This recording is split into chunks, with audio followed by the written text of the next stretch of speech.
Here's something backwards. As you get older, your appetite tends to shrink, but the amount of protein your body actually needs goes up. Most people are doing the exact opposite of what their body is asking for. So how much protein do you actually need after 50, and what's the easiest way to get it? Let's break down the number and then go through the foods that get you there. Your muscles are always in motion, breaking down and rebuilding every single day. In your 20s and 30s, that rebuilding step is efficient. Eat protein, your body puts it to use. But somewhere around your 50s, that process gets less efficient. Your muscles need more protein to trigger the same amount of rebuilding they used to get from less. Researchers call this anabolic resistance. Here's the part that makes it worse. This is exactly the age when most people start eating less protein, not more. Smaller appetites, more soup and toast, less meat and beans. Lower need for food overall runs straight into a higher need for protein specifically. That gap is a big part of why muscle loss speeds up after 50. That muscle loss has a name: sarcopenia. It's not just about strength or how you look. It's linked to slower walking speed, more falls, and a harder time staying independent later on. The standard recommended daily allowance for protein is 0.8 grams per kilogram of body weight. That number is the minimum to avoid deficiency. It was never designed to protect aging muscle. For healthy adults over 50, most research groups recommend more, somewhere around 1.0 to 1.2 grams per kilogram of body weight per day. For someone managing a chronic illness, some researchers put that even higher, closer to 1.2 to 1.5 grams per kilogram. Though that's a conversation to have with your doctor, not a number to self-prescribe. Quick math. For a 70 kilogram, about 154 pound a person, that's roughly 70 to 84 grams of protein a day. That's not an extreme number. It's often just one or two solid protein sources more than what most people are already eating. Timing matters too. Because of that anabolic resistance we mentioned, older muscle responds best to a meaningful amount of protein at each meal. Research points to somewhere around 25 to 30 grams per meal. Rather than a small breakfast, a light lunch, and most of the day's protein saved for dinner. Here's a practical list. You don't need all of these, just a couple that fit your routine. Greek yogurt gives you about 20 to 24 grams of protein per cup, and it's also a strong source of calcium for bone health.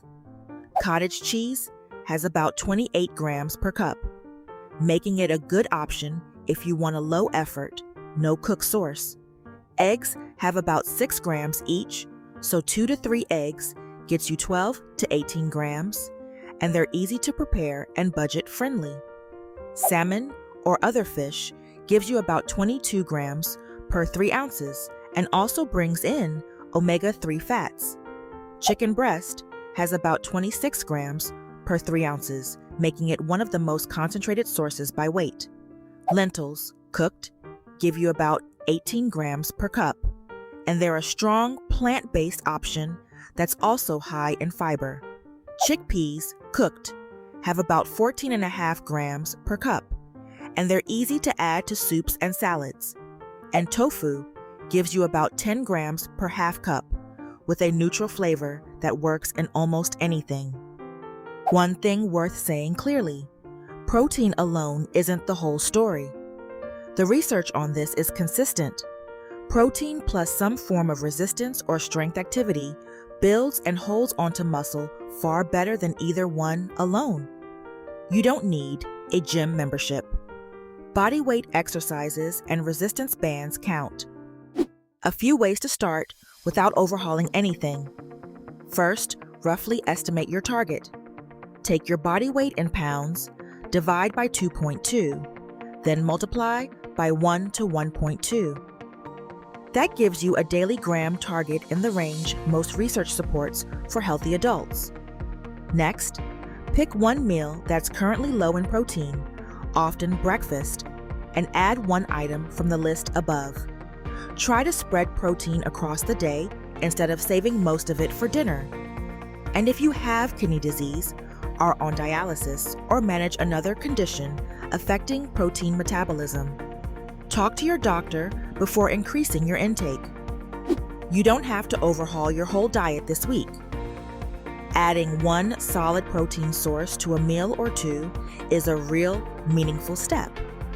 And if you have any health conditions that protein intake could affect, loop in your doctor first.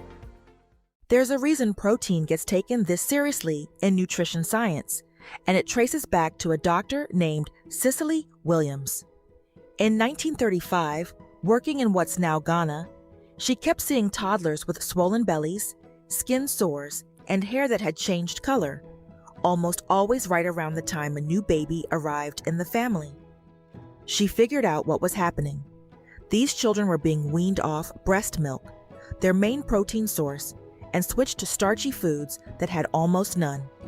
She named the disease using a word from the local Gai language, kwashiorkor, roughly the sickness the older child gets when the new baby comes. It's now recognized worldwide as a severe form of protein malnutrition. That's an extreme case, nothing like what happens if you simply eat a little less protein in your 50s. But it's a vivid reminder of what protein actually does in the body. It's not just for muscle, it's structural. In your skin, your immune system, nearly everywhere. Your body notices when it's missing, whether that shortfall is dramatic or gradual.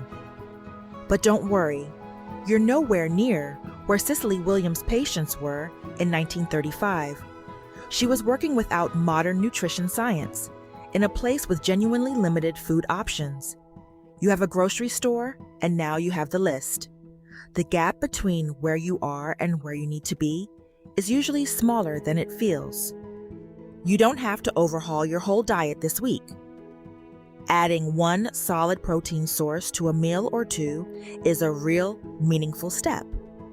And if you have any health conditions that protein intake could affect, loop in your doctor first. If this was useful, like and subscribe. We're covering one food every week. Got a go-to high-protein food we didn't mention?